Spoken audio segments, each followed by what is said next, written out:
Hello mga kabayan! Welcome back to my channel.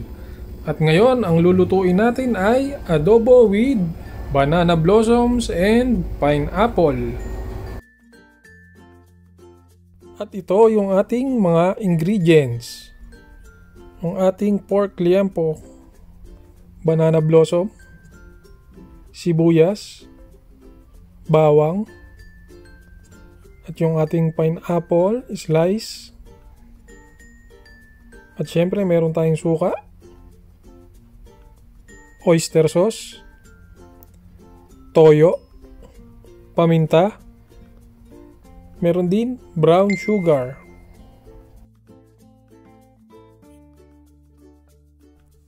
Okay, so mag-start na po tayo magluto. Naka-preheat na po yan ating cooking pot. So ito, gigisa ko lang yung bawang. Hindi na pala ako naglagay ng cooking oil. Kasi mamaya magmamantika naman yung ating baboy.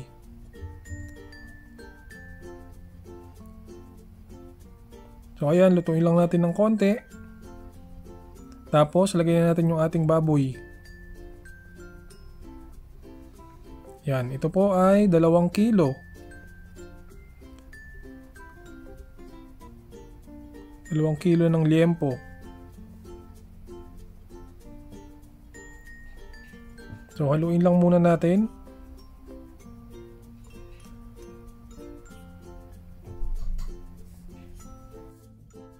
So ayan po. Lulutuin lang muna natin siya sa suka. Saka lalagyan natin ng paminta para magkaroon na siya ng lasa. Medyo kumapit na yung paminta saka yung suka.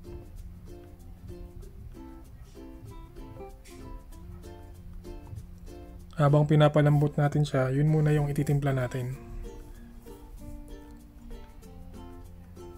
So ayan, lalagyan ko lang ng paminta. Tapos hahaluin.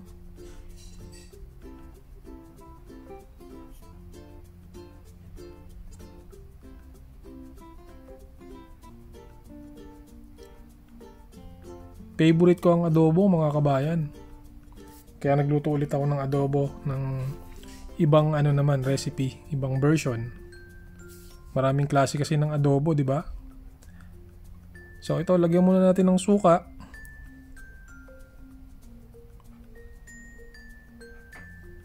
So ayan.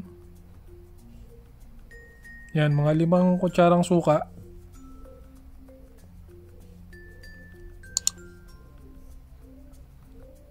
Pakuluan muna natin siya sa suka, saka sa paminta, saka yung bawang. Then tatakpan muna natin, wag nyo nga haluin.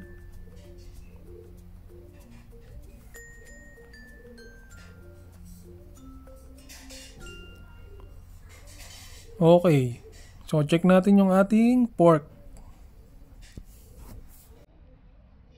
Yan, amoy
para medyo lumambot pa. Tapos tatakpan natin. Tayo lang natin ulit kumulo.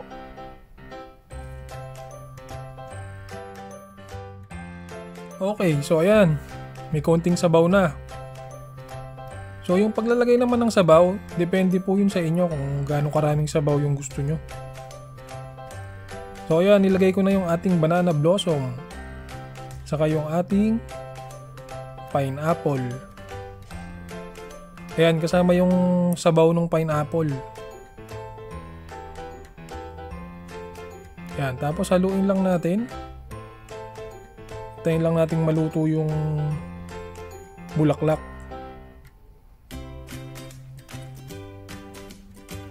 Wow, nakakagutom.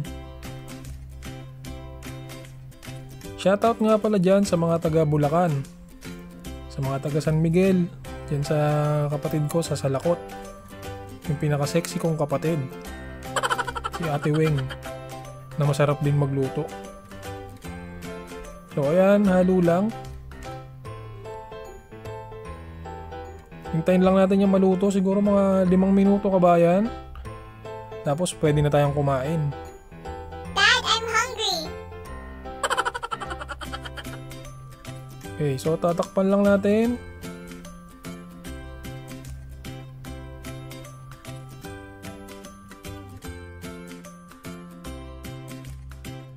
Okay. So ito mukhang luto na.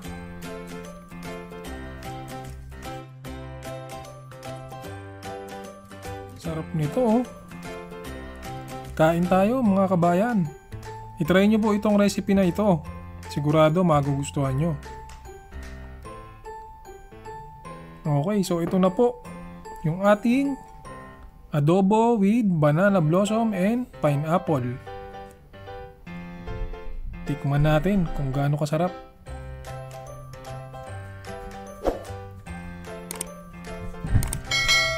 Ayun.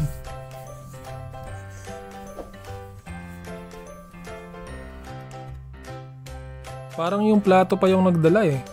Bulaklakin, di ba?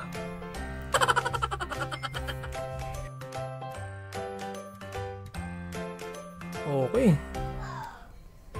So ito, matitikman na natin. Wow, ang sarap. Tamang-tama lang yung lambot ng ating pork. Okay, salamat po ulit mga kabayan sa inyong panonood. Hanggang sa susunod po uling mga video. At huwag niyo po kalimutan ulit mag-subscribe.